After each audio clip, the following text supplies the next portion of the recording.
Hey everybody.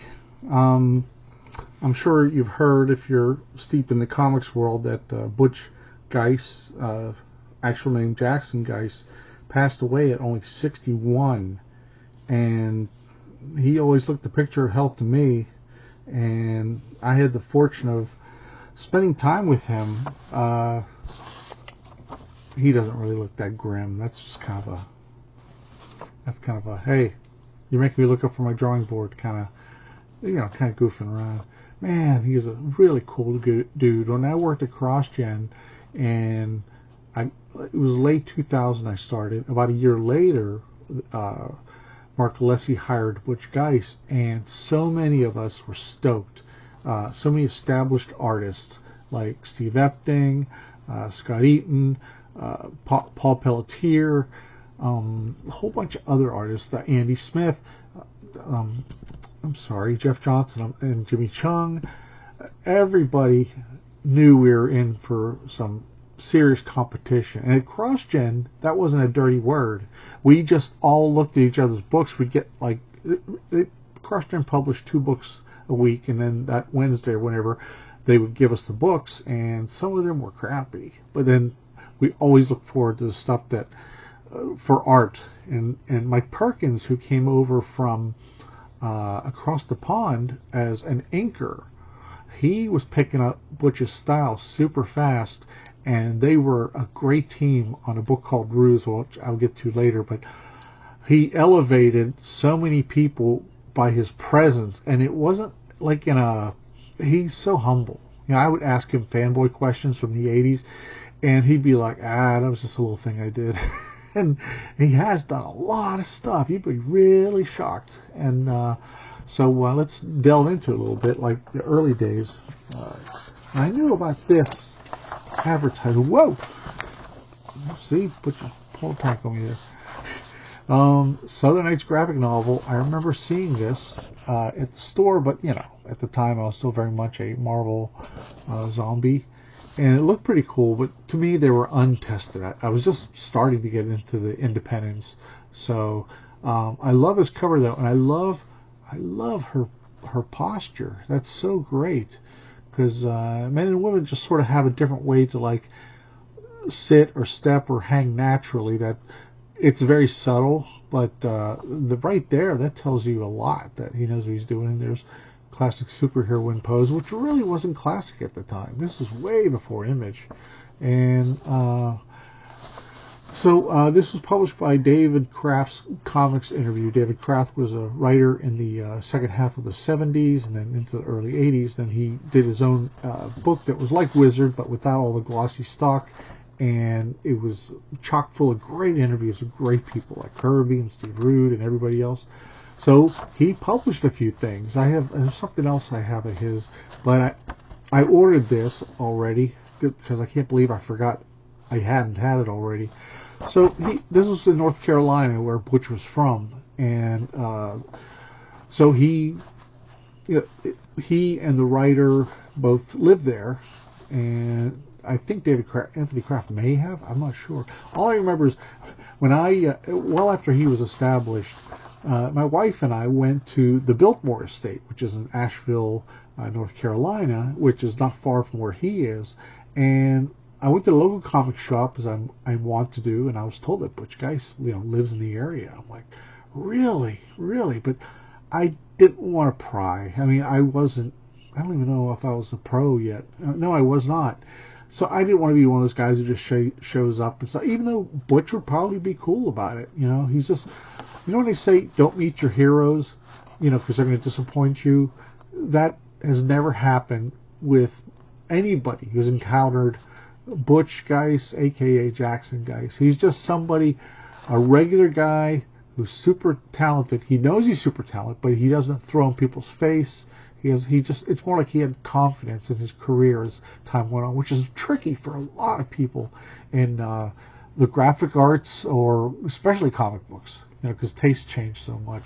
He didn't have to change when Image became big. He just kept working for the big two and doing some fantastic work. This is a piece he did for issue of Megaton, which was published by Garius Carlson. What is that? I don't know. It's some kind of sticky stuff.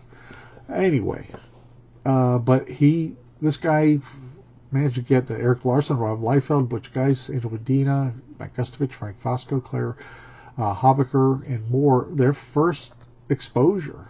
And this is where Savage Dragon showed up in like issue 2 or so. And right away, I don't know who inked that. I'll have to look. But I ain't that interested anyway. It's just right there you could sort of see early Butch was already self-actualized in a sense. I just like to say that. That's a pretentious term. Now, this is not his cover. This is Ed Hannigan, who does beautiful stuff. But it's the very first issue that he did of Micronauts. And Micronauts kind of went through a weird spell between Pat Broderick, when he did the issues in the 20s, and then in the middle, there were a lot of different artists coming and going, and the books were always good with Bill Mantlo. Excuse me a second, I gotta adjust my stuff. Yeah, over here. I'm going to slide all these books off. And introducing the astounding artistry of Butch Guice penciler. So already, they're telling you, hey, this guy's up and coming. A little bit of shine off of Croyer's helmet. Only thing is, he's inked by Danny Bullinotti, who he just inks it with a mop. It's just really sloppy. I mean, and it's now. Let me say you straight. In 1994, I was due on the scene in comics. I've done my share of jobs that were sloppy. So I'm not judging him solely. I've done a lot of stuff that it's just kind of gummy. You know what I mean? It's kind of, it's okay. But then the next issue, I don't know if Butch did this, but it looks very much like his style. Because he started off with a bit of a Michael Golden kind of feel, especially like the lines going up Biotron's crotch that doesn't get used, of course. Anyway, same thing. But I've always liked that about Micronauts too. So you see he's got his feet wet, but he's doing all this stuff already. I mean, the Micronauts are super tough. You have all these characters, you got all these villains, you have all these situational things going on, and Butch is just coming through it and smelling like a rose. How about that? He can only be called the music of the microverse.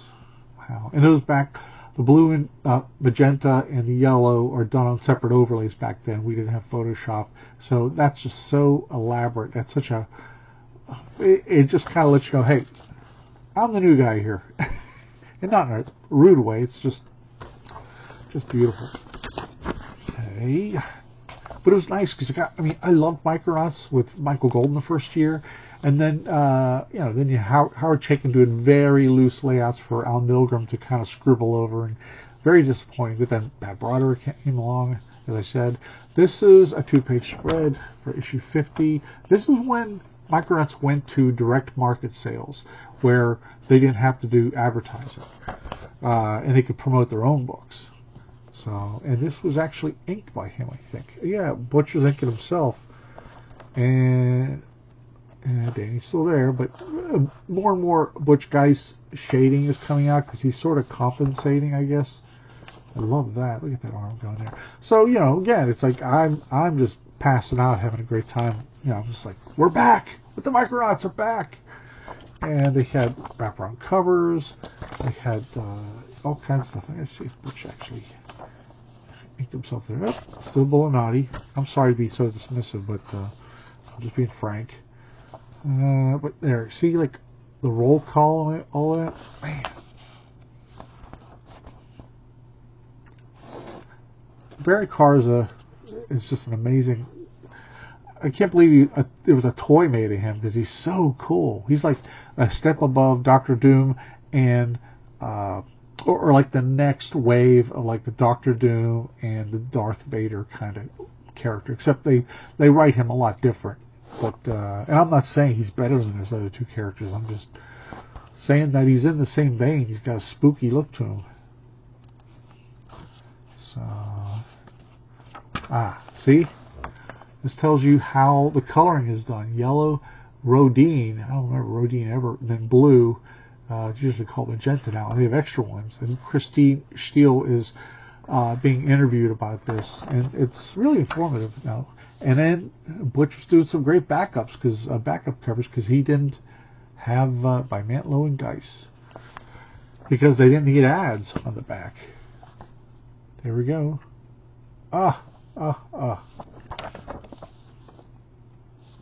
Fantastic. I may have shown this before in our previous episode, but what the heck?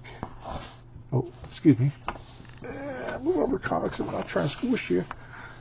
I promise I'm not. Is this Butch inking himself? Yes, indeed. He feed the knee. Yep. So, how about that? That is just such great storytelling, and it's so fresh, and it's energetic. I mean, how many people can make somebody floating in some sort of, I don't know what you would call it, some kind of, I don't know what you would call it, spaced out, and make it work, you know? Like taking non-action pages and making them action pages. And his stuff early on, he kind of had a bit of a Michael Golden feel to it. Like when it came to the faces and such on some of the figures. And the Micronauts mob. Oh yeah, show that. And here's the backup for the next issue. And all Butch again. But yeah, here's where really kicking. Look at a Kirby kind of inspired splash page, and Kelly Jones's inking, and it's one of the many times that that an inker, I mean a full-blown artist who's looking to do pencils will actually ink a predecessor. Now I don't think they knew that Kelly was going to follow Butch, but he did, and that was a good way if you had enough skill set, variety in your inks and such, and then you could build on that. So, it's just wonderful stuff. And it sold well enough in the direct market.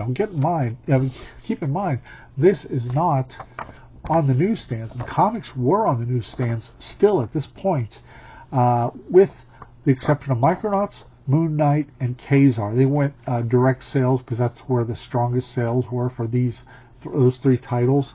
So you couldn't get these at the drugstore, the newsstand. So it's still limiting it to the comic shops. That does not hurt sales. It like focuses on the people who go to directly to the comic shops. They're going to enjoy this stuff. So, and it sold so well, and it kept building and building and building. And there's a little Mighty Micronauts bit of fun farewell to their creator, boisterous Bill Manilow. They're like, come on, buddy, we got some swashbuckling to do. Set off make me so sad. I'll follow that up in a minute. But so we go to a series of books, miniseries, X-Men. They were prime. They were so huge at this time. What year is this? Come here, you. 84. Now that's when the New Mutants had been out already, and then there were a lot of miniseries at the time, if you'll remember. First it was Wolverine, and then it later on had Kitty and Wolverine, and Beauty and the Beast with Dazzler, and quite a few. And so the X-Men was a super hot property at the time. It was the hot property, and they were ubiquitous. I mean, they would show up in a lot of books. Maybe it increased sales, but back then, even when they were increasing sales, it wasn't so blatant. There would still be a good story behind it. So now you got so many people are really looking forward to this. There's got a lot of buzz in the fan press, and look at him already. He's the Marvel dude. He's not just stuck being a one-trick pony on one book. You had the editorial office. Louis Simonson, calling him to do big time miniseries. And they bring back that from X-Men 117. It was that it was like the mental image that Professor Xavier used to fight another guy when they were in Cairo. Long story. See, she kind of gave Kitty the big eyes back. When Cockrum and others would do it, except for Paul Smith, they kind of changed her eyes to be like everybody else's eyes. But she's still a kid. You know, she's still like a teen, a mid-teen. Like, I don't even think she drives a car yet.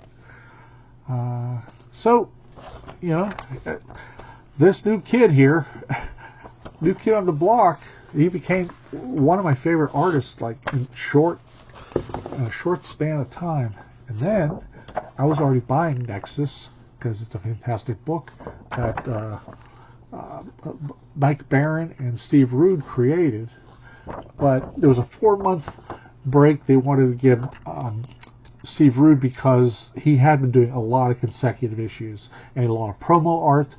And for 4 months they had special guest artists, and one of them was Jose Luis Garcia Lopez, one was Mike Mignola, one was somebody else, I apologize, and one was Jackson Guice. It's like, you know, he's in good company there.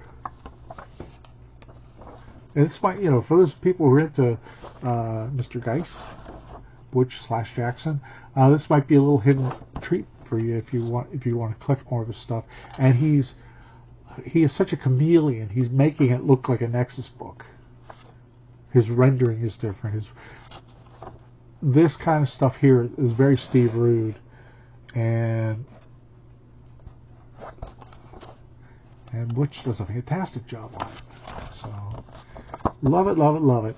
And then I don't have a copy nearby. I couldn't find. I had a one of those reprints of shiny paper they do these days, like True Believers and stuff. But I remember buying this issue.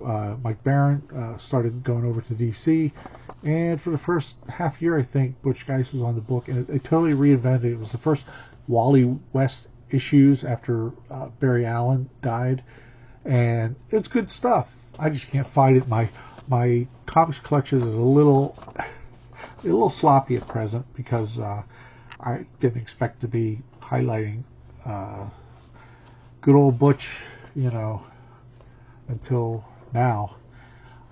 This is a Layton cover, but what was cool was Bob Layton, David McElhaney, and John Romita Jr. did Iron Man 115 to 252 or 3, and then they came back at issue 215, and then they left shortly after issue 50. It was just amazing. 100 issues passed between them, but the second time, Mark Bright did the Armor Wars spectacularly, and then it moved over to Butch Guice for a while.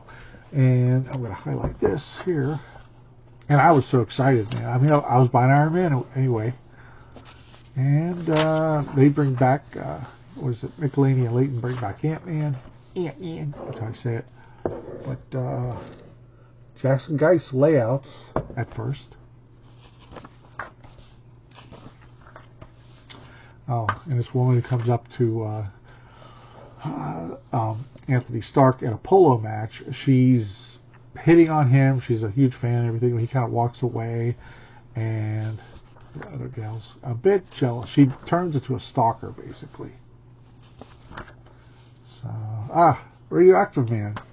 Great character from like the Silver Age. I love it. I like his proportions too. He's just kind of stubby. He's strong but he's stubby. Oh, where's the cover to that? There we go.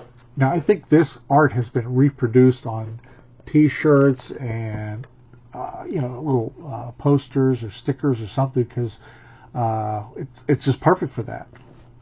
Really good stuff.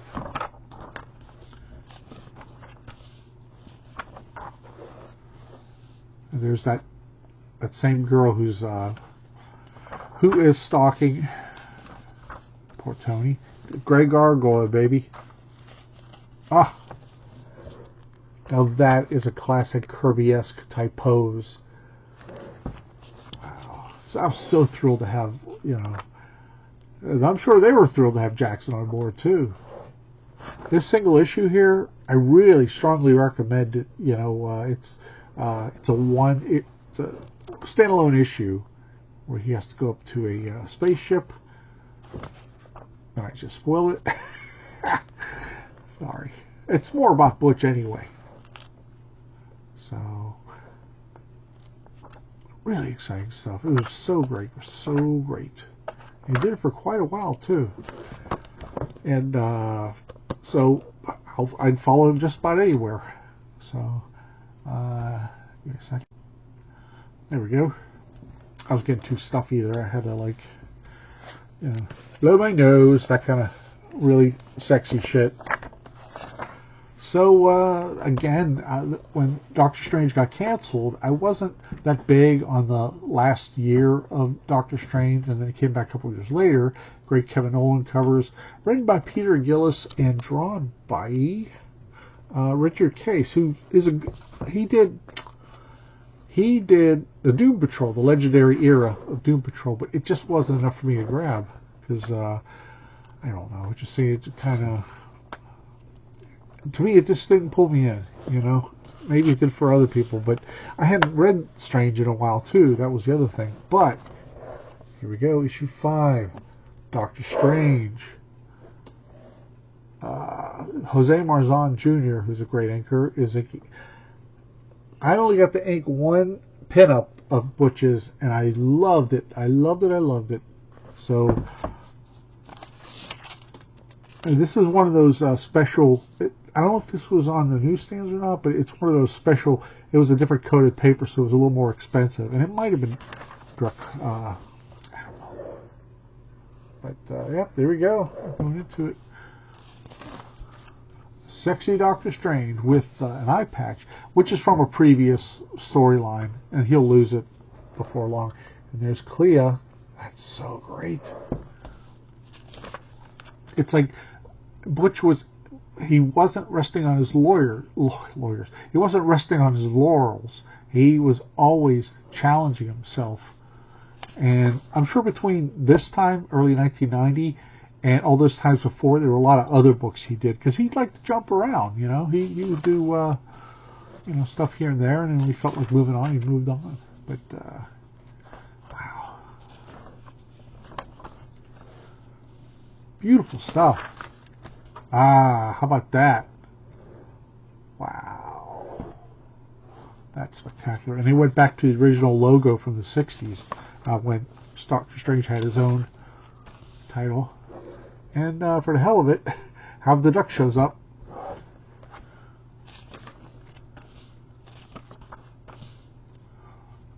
Great imagery.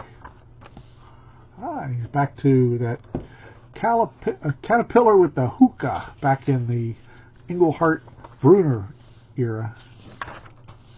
So, my caterpillar, my enemy. That's brilliant stuff. This kind of stuff's cool. That would be the inside cover. Let's see. It just really made Doctor Strange very, very fun read again. And Roy Thomas and his wife Dan, they both wrote some great stories. Let me get to the one I really want to show off. Hang in there. That one. Oh, I'll show this with me time. This is a demon fighting Mephisto, and wow.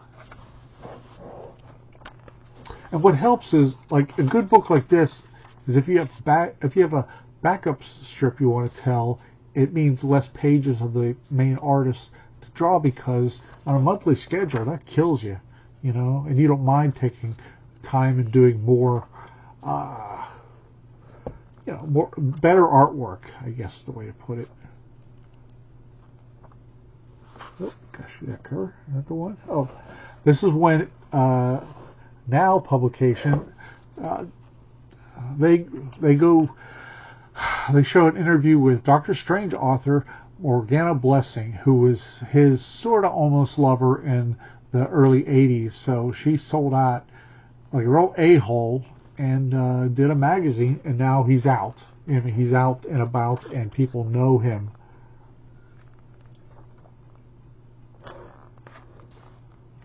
Dormammu, take that woman! So he's got to deal with being a public figure. And here's the article.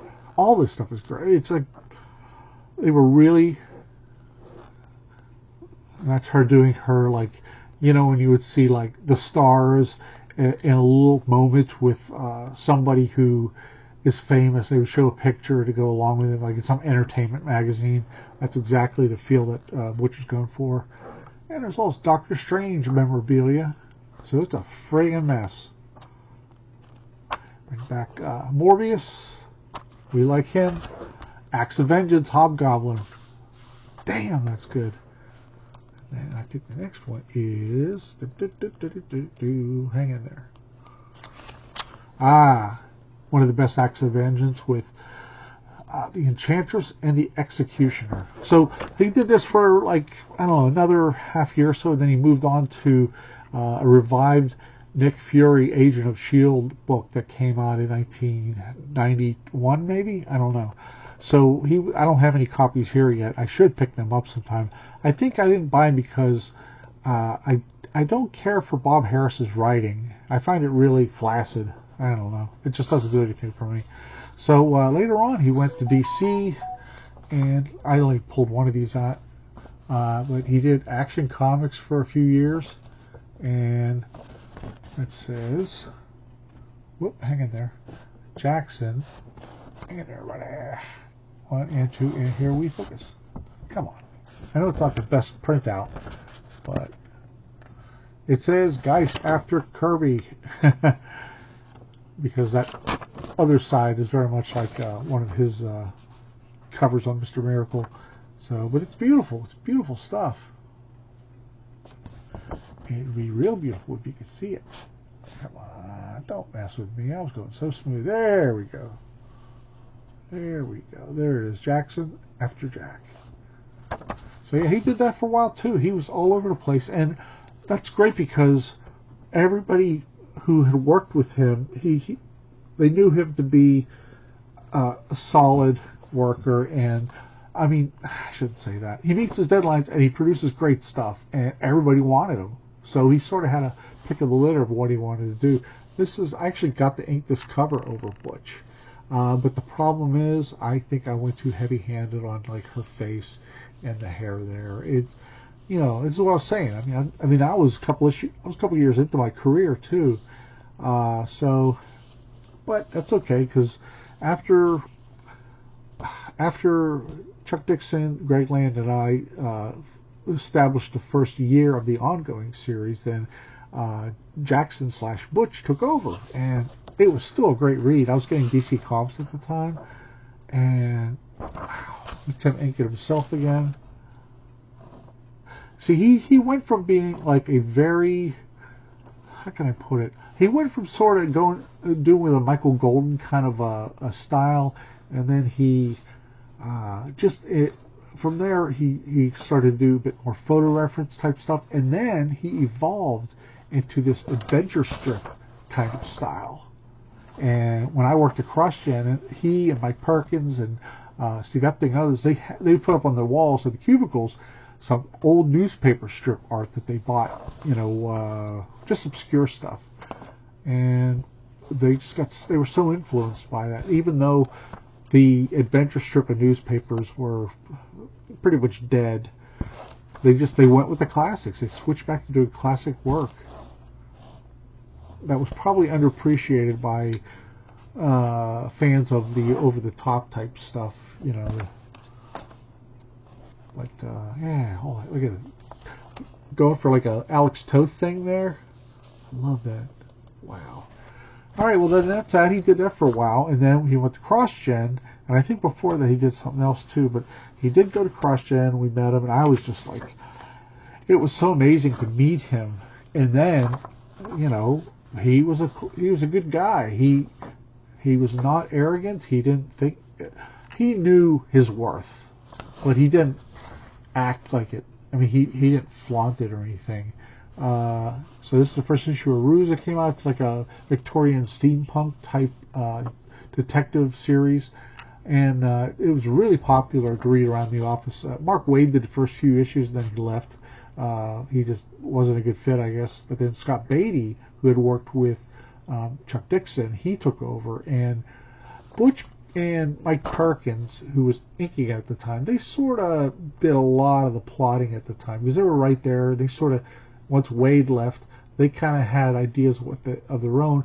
And then Scott would throw in his own stuff too. But I mean, that's what's fascinating. What's interesting about Crossgen was you would have the creators like in the same room talking about what to do the next issue, and or what we would look over stuff that were print files ready to go, and we could say, oh wow, we missed that part, or why don't we just change a sentence or something like that. So this came out for Butch did it for like 21 issues before Crossgen folded, and he went back to a lot of different books, but he quickly, he got up to Captain America. This is King in Black from a couple of years ago, but when Brubaker and Steve Epting revived Captain America big time, enough to, there would not be the movie The Winter Soldier if not for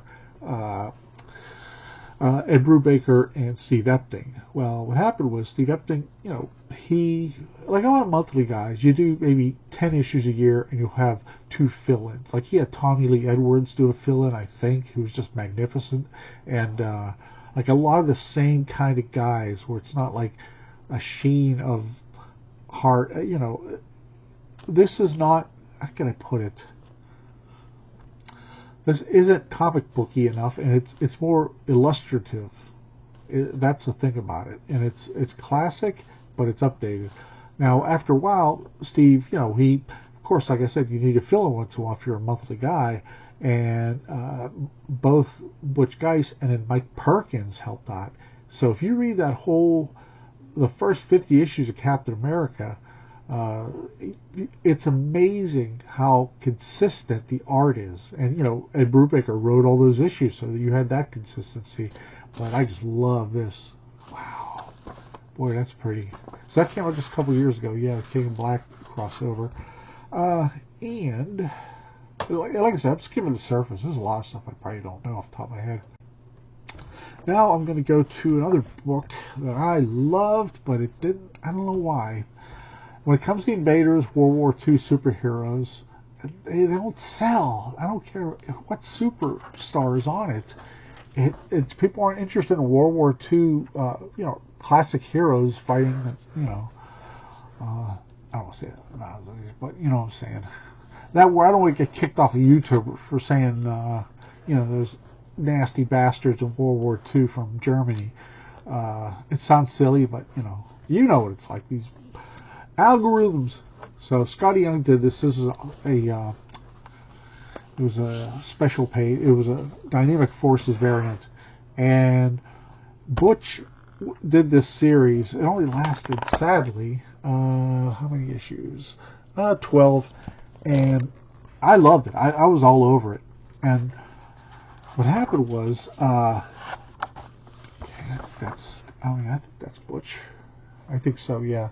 That's definitely. But what happened is, cleverly, again, scheduling, this main artist, Carlos Magno, who does really phenomenal stuff, but it's like the total opposite of what Butch was doing at the time.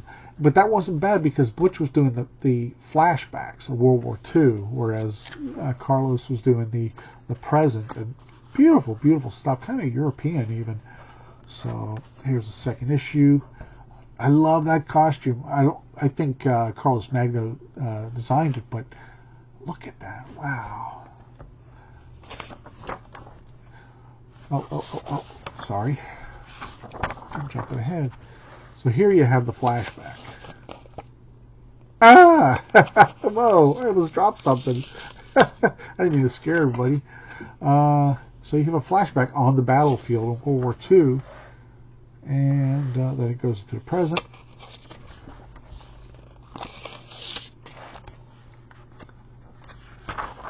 And this is after skirmish was won, but at a great cost because somebody lost. 13 dead, twice as many wounded, but we secured, I can't say that word, Southern Cap. It'll give us a clear road to the States. I know, it's just... Steve, I'm fine, Jim. I'm just fine. Original Human Torch. Look at that face, though. This is, have you seen Neighbor at all? He loved that kid. I can't imagine losing Bucky. Talk about this guy named Tommy who hung out with the Invaders and fought with him. So they're celebrating. They're being liberated. And meanwhile, Namor is really, we are victorious in battle. To the victors go the spoils. Namor. Spoils are taken from those who lost the battle, not ones who won. Always a stickler for language. So you'll see a very solid. Chip Zdarsky wrote this, and I thought it was really good. And Butch is just doing some amazing cinematography on paper here. And Steve Rogers saying, I know you're unfamiliar with the customs, but this isn't, the time. How humans do things? Am I supposed to be weeping over the deaths of your kind? Come on, Amber, it isn't. Do you have any idea what it is like to be me?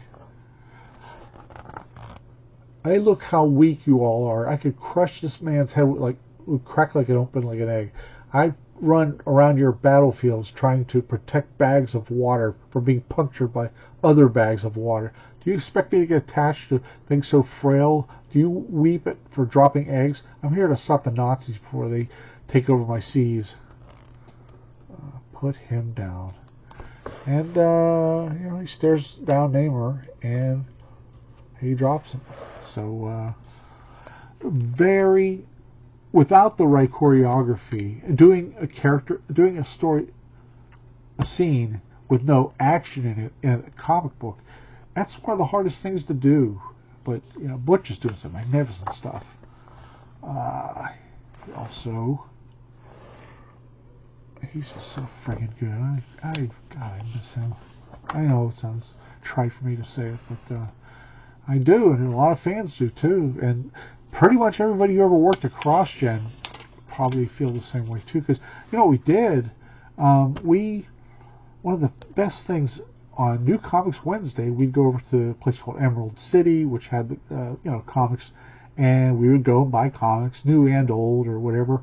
And then there was a pizza shop next door, and then we'd spend a good time on our lunch break going there, and then after going to the comic shop, we would all chit chat about what we just bought, and it was such a wonderful time. And we did it for a few years. It was great, and so it was such a communal sort of thing, I guess. And we could comment on other companies and what they had promising, what wasn't promising, and such. So those eyes, look at that. I mean, he's trying to do it's like old illustrations in Adventure Comics. And I don't mean Adventure Comics as in a DC's. How about that, man? Damn, Winter Soldier by Butch. I'd love to have that cover. So there's another one, and Professor X is involved. I know to a lot of, I'm being silly, but to a lot of younger readers, you may think this is kind of plain, but what it is it's kind of like Butch found out all the rules of establishing a comic book to make it more comic booky or kind of wild, and then you eventually unlearn some of your early habits and you keep experimenting. And this is the stuff he's doing here. Like I said, it's very much like the best of the newspaper adventure strips. Yeah, baby. I love that outfit on. I don't think they kept it after this series. It was supposed to be an ongoing, but it came a mini-series. Okay. Like I said, Carlos Magno's doing amazing stuff too. Wow. Careful now, don't rip. Wow. Good Lord. And what's interesting is how he went from doing like more orderly work, like when you're doing orderly inking.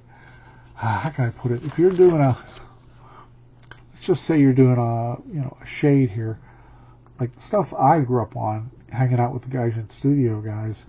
Let's see. It's like you would do shading almost like a picket fence, where the white gaps in the middle are pointed as well, so you get that. It's orderly is what it is, and that's very much a Gaijin style that Brian Stelfreeze established. And basically everybody else at Guice Studios kind of borrowed from. But, you know, on that leg there, Butch is just going like this, you know, and it works. And he fades it into the black. And it works. He has random lines. And I love it. Because I'm not stuck on the Gaijin style. I still love it, but there's no call for it anymore, which is a real shame. So, and like I said, these pages of the World War II scenes, they call for a more sobering, dramatic scenery. It's not, you know, it's not like they're yelling and overreacting and flexing their muscles while they talk and you know, there's a quiet time. And Iron Man, baby, take on Winter Soldier, sweet. I think this was out before. It was after Civil War, but you know. Now I love the use of negative space on this, and look how crude it appearing crude on the inks there, but it's not. It's purposeful. That little eye does close. And they're going to the Red Skull's hideout. And I love that. I wish the whole book was Butch, but I understand. But, you know, you get some beautiful shots. Look at that. That looks like something right out of Guardians of the Galaxy or something.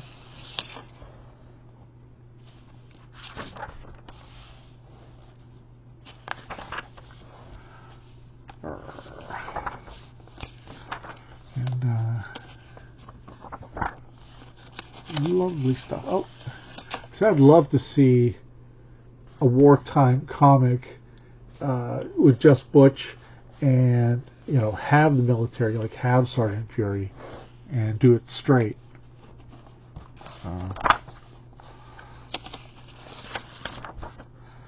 Because Carlos Magno, he's very educated on what he does.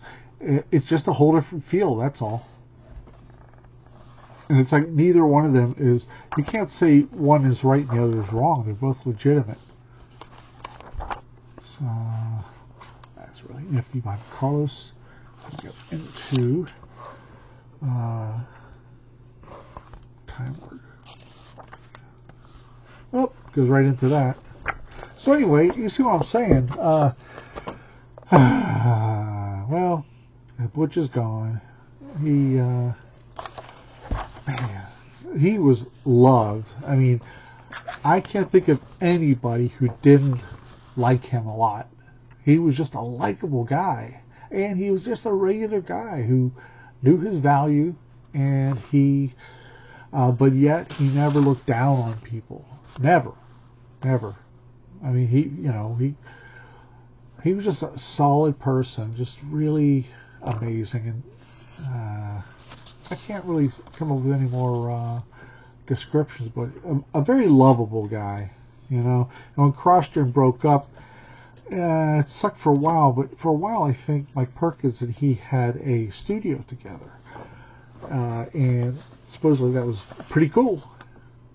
You know, just the two of them, really. And they would stack a bunch of old albums on a record player and just listen to whatever. So, man, this is a big deal. This got promoted really big in Marvel Age, the in-house promotion machine at their own fanzine, I guess. And it's a really good story. And not only that, it's like you have the two teams, you have Butch Guice doing the art, and you have both Chris Claremont and Bill Mantlo as co-writers, which is great because both of their respective characters sound like their characters. And here you got Bob Wyacek inking him instead of Danny Bolinati, and it's really sweet stuff. Wyacek's always been like a very, very strong inker and makes everything better. It's just the printing that's a little messy here. I don't know why the Micronauts Omnibus, all three of them, they reprint the second series, which is 20 issues of Peter Gillis and Kelly Jones, but they don't reprint this. Now Now, my only hope, I'm sure they still will, because they're doing epic collections now, Micronauts and ROM, which means it wasn't a temporary merchandising situation. So I think they're probably gonna do like a hardcover of this, and then maybe a second miniseries to go along with it. I don't know if they. I'm trying to think. I don't know. I mean, it would be, maybe they're negotiating with Hasbro or whoever to do new stories of the Micronauts, because they hadn't done any new ones since I think Devil's Due or one of the other publishers, and it never really went anywhere because I didn't have that Mantlo magic or the Guice magic. So that's it. And what's cool though, if you want to get these issues, they're very affordable on eBay. I mean, it's dirt cheap, and I got some nice ones in nice shape. So, really, really great. Anyway, we loved you, Butch. We still do. You were just too good. And, I can't express enough words, I guess. I'm still kind of numb about it. It's one of those things that's going to hit me later on, probably more so. But, I guess looking through his stuff again, it's kind of a way for me to kind of, I hate to say come to terms. I haven't seen him in 15, 20 years, but, on Facebook we'd say hi to each other once in a while, but I'm the kind of guy that, I know Butch was always busy, so I didn't want to pester him over anything. So there's a great Jackson Guice / Butch Guice. Real quick, Jim Shooter was the editor-in-chief when Butch came on board, and at one time at lunch, he said, is your real name Butch? And Butch said, no, it's Jackson. He goes, now Jackson Guice, that sounds like an artist's name. Now you'll go by Jackson. So for several years, he was stuck with having to explain that Butch Guice and Jackson Guice are two different people. But Mike Perkins, he's just funny as hell. He was saying how he and Butch devised this imaginary story that both Jackson and Butch were brothers. The other one never got, he was like a shut-in, never came out. And then they came up with the idea of a third brother who, it was just wacky. I don't even remember what the third brother would do. But that's the kind of fun you'd get when you be around Butch. Oh man, I do miss those times of Crossgen with him. I had some beefs with Crossgen, but it's the usual stuff like payment and shit. But there were a lot of unhappy times for me just because of I don't know why. I thought Mark Alessi was a bit of a pain in the ass, and there were also some people who weren't in the talent division who should have been shit canned, but that's just me. But somebody like Butch and Mike and the others, they made it very, very enjoyable for me, and I'm grateful for Crossgen for making me not only meet some of my idols, but get on a first name basis and talk to them and spend a lot of time, be their friend. I mean, that's just, I was buying, did I even have a car at the time when Micronauts came out? I don't know. But, he was just, everywhere he went, I'd follow. So I wish I had more to show you, but some of my stuff is a little scattered right now. I don't have myself alphabetized quite right, but really great guy, and from North Carolina, and he was up in Cincinnati. Him and his wife moved up there. I don't know if they have children. I haven't really looked into it, only because I don't know why. I just didn't feel compelled to look. But man, 61, man, I love you. God bless you, man. You've made a lot of us happy through your comics and through friendships. So let's hope you're in a better place, having a lot of fun and laughing and drawing. So goodbye, and take care, everybody. Hope you enjoyed this. And that's it. That's all I got to say. And check out some of his books I mentioned. Like I said, you'll be astounded how many times he changed his style because he wasn't going to be pigeonholed. He was adventurous. And in comic books, adventurous is not usually approved by the comics publisher authority. So, all right, I'm padding now. Sorry, I'm just yammering on. So we miss you, man. All right, have a good day, everybody.